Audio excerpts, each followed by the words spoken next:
Salut à tous, pour ce monstre de sortie qui sort avec un petit chouïa de retard, je vais vous parler de Power Rangers 2. Non, Transformers 6. Merde, c'est pas ça non plus. Tétel ? Oui, C'est quoi le film avec les robots géants là ? Pacific Rim. Ah oui, voilà. Oui, je vais vous parler de Pacific Rim Uprising. Je vous fais vite fait le scénario. Ça se passe 10 ans après la fin du premier Pacific Rim. La guerre contre les kaiju est terminée. Les Jaegers sont toujours en activité, mais concrètement, ils servent plus vraiment à grand chose. Et les gens vivent une vie paisible et heureuse. Mais seulement, il va y avoir quelque chose de relativement chiant, puisque la menace kaiju va refaire surface.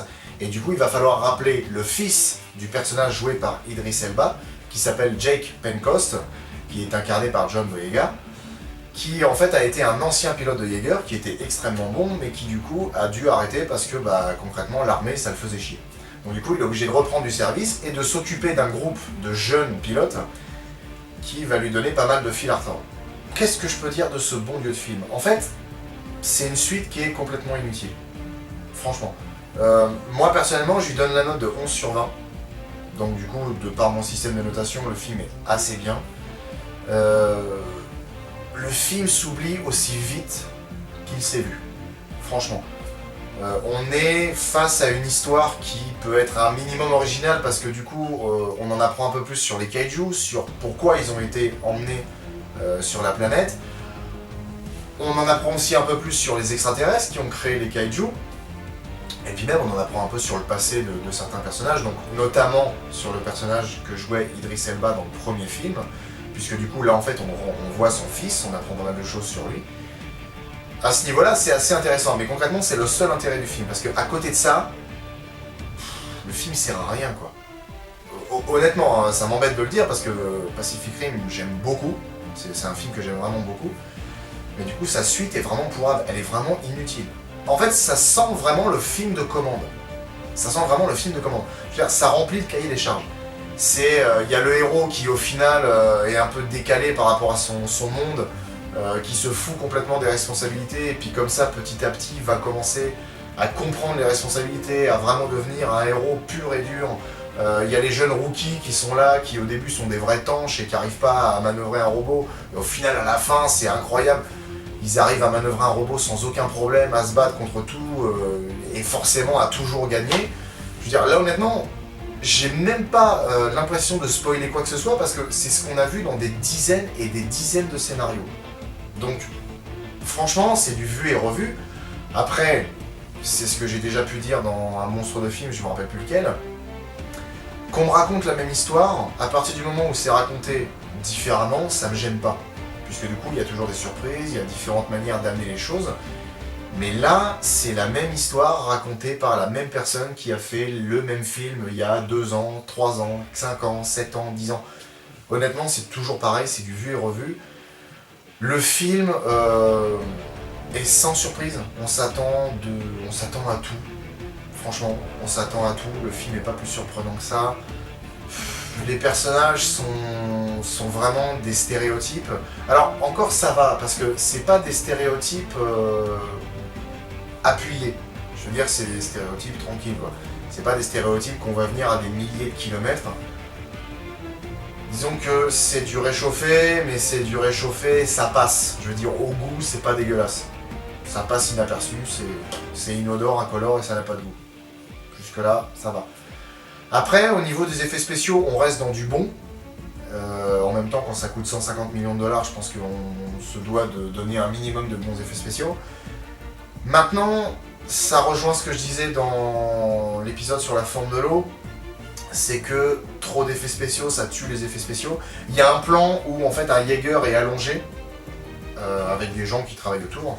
Et en fait, au premier plan, parce que du coup le Jaeger est au second plan très loin, au premier plan on voit des personnages qui discutent entre eux à propos du Jaeger. Et en fait ça se voit mais de fou que c'est sur un fond vert. C'est hallucinant, ça se voit grave.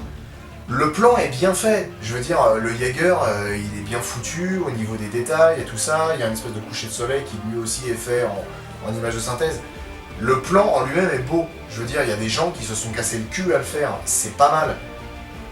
Mais c'est trop visible. franchement c'est beaucoup trop visible. Alors je me doute que construire un robot de 80 mètres de haut, c'est pas facile, mais je pense qu'il y a d'autres moyens pour donner un peu plus de réel et de consistance à la scène. Après, je reviens vite fait sur... alors c'est pas vraiment la mise en scène, mais c'est plus tout ce qui concerne la colorisation du film et la luminosité. De ce côté-là, c'est plutôt pas mal, c'est bien lumineux quand il le faut, mais le problème c'est que du coup, ça ne cache pas... Enfin, c'est pas que ça cache pas, mais c'est que du coup, le côté vraiment effets spéciaux n'est pas atténué. C'est vraiment, la luminosité se fout complètement d'essayer de gommer un peu le côté effets spéciaux et peut-être à l'intégrer un peu mieux dans l'univers réel. Là franchement ils s'en foutent complètement, c'est vraiment la luminosité on la met comme ça, les effets spéciaux vous les voyez, on n'en a rien à foutre, de toute façon vous le savez que ce sont des effets spéciaux, on va pas chercher à les cacher. Moi je trouve ça dommage. Après, pour revenir aussi vite fait sur l'histoire, quand j'ai dit au début de la vidéo que c'était Power Rangers 2 ou Transformers 6, franchement c'est ça. Parce que du coup, je vais pas vous le cacher, c'est peut-être la seule partie qui va très légèrement spoiler. Si vous vous attendez à voir autant de kaiju que dans le premier, abandonnez tout de suite l'idée. Il y en a, hein, mais vers la fin. Tout le milieu du film, enfin pas tout le milieu, pardon, mais du début jusqu'à, on va dire, la dernière demi-heure de film, il n'y a pas un seul kaiju. Franchement, le film est long et je me suis fait chier. Honnêtement, je me suis fait chier. Alors, pour ce qui est des acteurs, donc il y a John Boyega, qu'on a pu voir dans les derniers Star Wars. Il y a aussi Scott Eastwood, donc le fils du grand Clint. Personnellement, j'ai vu sur internet pas mal de gens qui le bâchaient, qui disaient vraiment honnêtement que le mec était une coquille vide et qu'il n'avait pas le charisme de son père. Alors, ça c'est un truc qui a tendance à me gaver un peu, parce que on peut pas s'empêcher forcément de faire la comparaison quand on a affaire à un fils d'eux ou à une fille d'eux. Mais évidemment que c'est pas son père, enfin je dirais vraiment, faut être logique. Et puis on parlait du charisme de Clint Eastwood, je veux dire oui effectivement il a un charisme, mais c'est parce qu'on l'a vu dans tellement de films où son charisme a été mis en avant et mis en valeur. La trilogie du dollar, les Inspecteurs Harry et tout un tas d'autres films encore.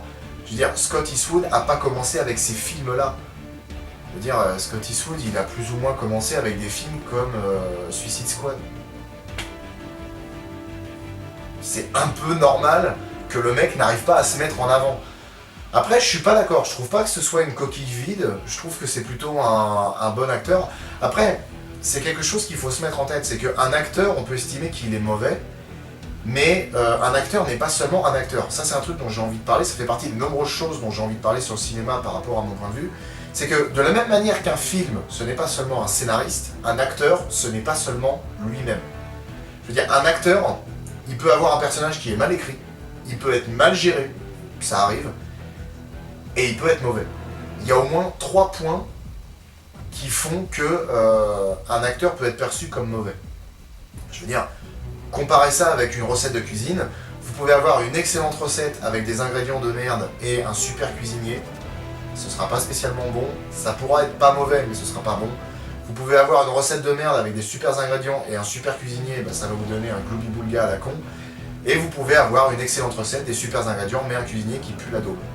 Donc, Scott Eastwood, moi je trouve que ça va. Il fait son taf, il se démerde. Il a un petit quelque chose qui est peut-être mal utilisé, ou en tout cas qui est peut-être pas approprié pour ce genre de film. Sinon, pour la majorité des acteurs et actrices, on retrouve 2 acteurs, dont malheureusement j'ai oublié le nom, qui jouent les 2 scientifiques un petit peu barrés du premier film. Bon du coup ils font ce qu'ils ont à faire, c'est-à-dire ils jouent des scientifiques barrés. Dans l'ensemble, le casting est pas spécialement mauvais, mais en fait les personnages sont hyper stéréotypés et en fait hyper casse-couilles. Vraiment. Les personnages sont chiants, on découvre que dalle, on n'a pas des personnages extraordinaires ou au moins originaux. Donc du coup, on s'en fout quoi. Les acteurs jouent, point barre, ils font leurs conneries et on prête pas plus d'attention à ça. Au niveau de la musique, on retrouve quelques thèmes du premier Pacific Rim, mais sinon, en fait la musique est comme le reste du film. C'est vraiment, ça remplit le cahier des charges. Voilà. Ça fait des grands bruits, ça fait des thèmes un peu des thèmes un peu passe-partout qu'on peut mettre dans n'importe quel film et voilà. Franchement, le film est oubliable. Aller le voir au cinéma, c'est perdre du temps. D'ailleurs, puisque j'ai tardé à faire la vidéo, parce que je crois que ça fait 2 semaines que j'ai vu le film, je sais même pas si le film est encore à l'affiche. Mais très honnêtement, ça vaut pas le coup de perdre du temps pour ça. Voilà. Donc c'était mon avis sur Pacific Rim Uprising. Je vous prépare en parallèle, parce que du coup là en ce moment j'essaie de travailler sur plein de vidéos. Le monstre de film prend un retard terrifiant. Je suis désolé pour ça, mais tant pis. Je prépare une vidéo sur la critique de films. Je vais parler un petit peu de tout, de beaucoup de choses, pas spécialement des films de monstres. Je la travaille, j'essaye de faire un truc plutôt intéressant, même si ça parle pas beaucoup aux gens qui sont pas spécialement adeptes du cinéma ou qui sont pas plus cinéphiles que ça. Mais en fait, c'est un avis que je vais donner de mon point de vue et en même temps en observant tout ce qui se passe sur les réseaux sociaux, dans le monde du cinéma et la critique de films en général.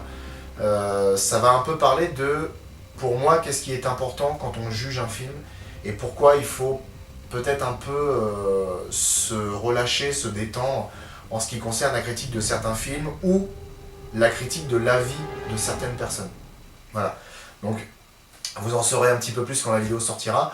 En tout cas, pour Pacific Rim Uprising, ce sera tout. On se retrouve pour un monstre de sortie au début du mois de mai pour Rampage avec The Rock. Voilà. Salut à tous.